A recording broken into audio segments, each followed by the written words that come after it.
Halo semua, salam sang penebus. Apa kabar untuk kita semua? Ya, semoga kita semua baik-baik selalu. Yang terpenting, selalu dalam lindungan Tuhan, tetap bersyukur, dan selalu menjaga protokol kesehatan. Ya, dalam kesempatan ini saya mendapat tugas dari kampus, di mana ini berupa sebuah refleksi teologis, filosofis kritis dari kami. Yang pertanyaannya, apa artinya dan bagaimana beriman secara bertanggung jawab di zaman sekuler di masa pandemi ini?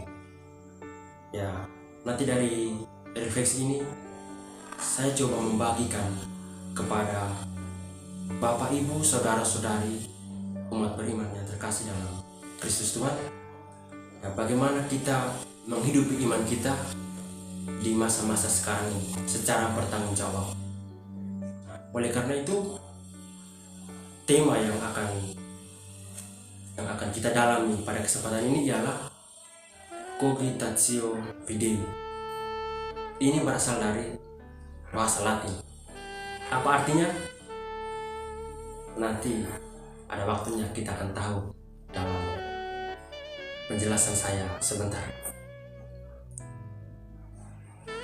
Bapak, Ibu, Saudara-saudari yang terkasih, kita tahu bahwa dalam tataran keseluruhan makhluk hidup, manusia itu menempati kedudukan yang istimewa.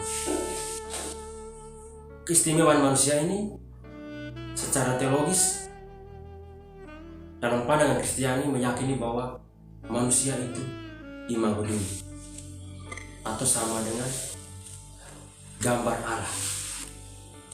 Mengapa manusia sama dengan gambar Allah? Karena manusia itu berasal dari ciptaan Allah. Kita bisa lihat dalam kitab Kejadian bab 1 ayat 26 sampai 28, di mana manusia yang istimewa ini memiliki akal budi. Sesuai dengan tuntutan itu, Cogitatio Fidei menjelaskan bahwa iman dan intelek akan berelasi. Nah, di sini jawabannya, bahwa Cogitatio Fidei di mana ada kesatuan iman dan intelek. Hal ini mau menunjukkan bahwa manusia itu mampu mengetahui dan menangkap secara konseptual sebuah realitas kehidupannya.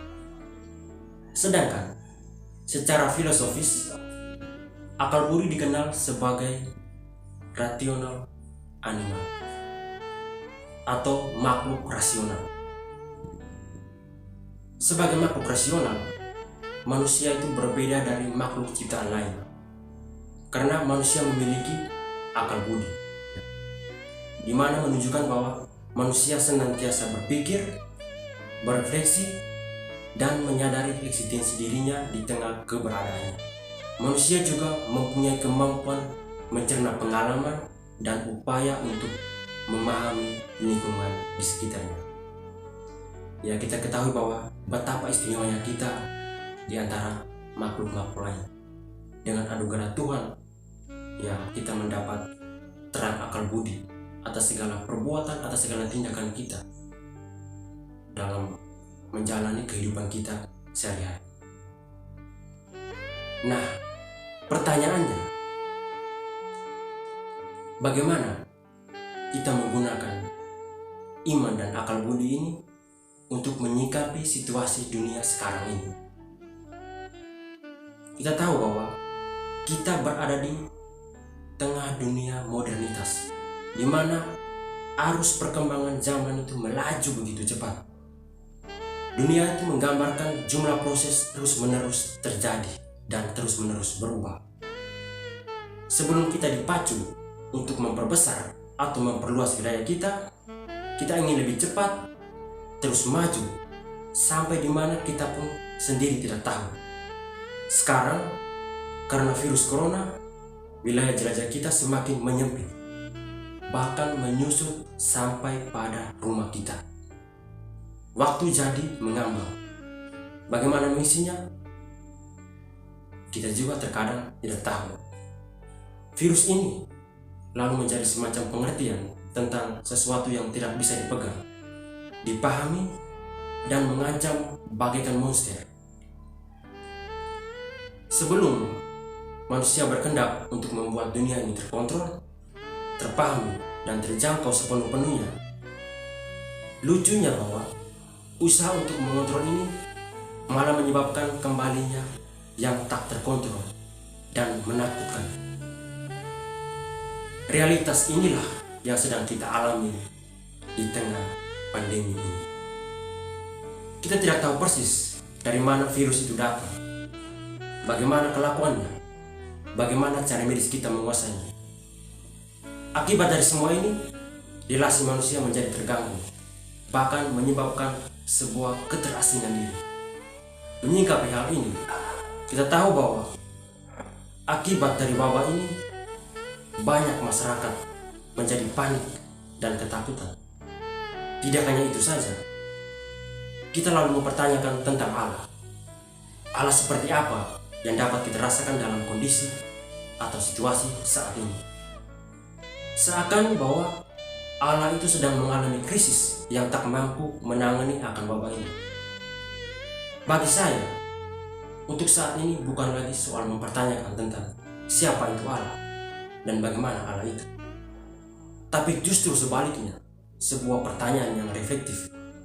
Bagaimana cara kita beriman di tengah kemelut pandemi COVID-19 ini? Jawaban atas pertanyaan ini adalah milikilah iman yang berkualitas. Bagaimana iman yang berkualitas? Yang paling pertama, wajah iman yang sehat. Yang kedua, wajah iman yang kokoh. Dan yang ketiga, wajah iman yang bertoleran. Dari ketiga kalimat ini adalah bagaimana iman dan akal sehat itu dimanfaatkan dengan mengkritisi situasi-situasi seperti ini. Bagaimana hal praktis untuk menjalani itu? Yang paling pertama kita lihat wajah iman yang sehat. Seringkali kita lupa ya bahwa dalam praktek kehidupan kita sehari-hari, kita sudah meminta kepada Tuhan agar diberikan kesehatan rohani dan jasmani. Nah, sesuai konteks sekarang dalam situasi pandemi ini, hal praktis yang dilakukan adalah orang harus selalu mendekatkan diri kepada Tuhan. Yaitu apa? Dengan berdoa dan bersyukur.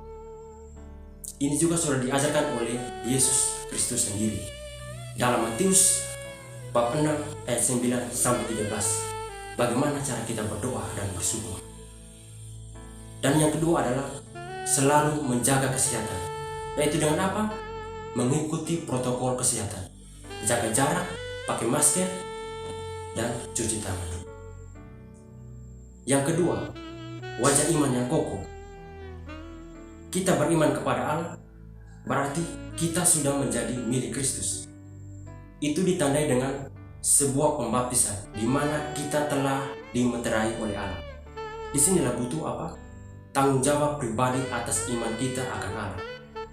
Dalam situasi pandemi ini, hadapan dengan segala macam godaan dan cobaan, yang terpenting adalah kita harus selalu bermegah dalam Kristus.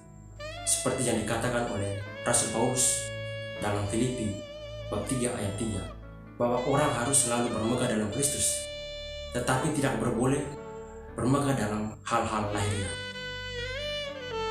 Kenapa kita harus bermegah dalam Kristus? Agar iman kita tetap kokoh dan tak tergoyahkan. Dan yang ketiga, wajah iman yang bertoleransi. Wajah iman yang bertoleransi, yang pertama adalah menghilangkan pikiran radikal. Karena inilah sering terjadi bentrok antara kita dengan sesama dari agama lain, yang mengklaim bahwa agama kita lah yang paling benar. Hal praktis yang digunakan adalah bagaimana kita membuka diri untuk berdialog dengan sesama kita.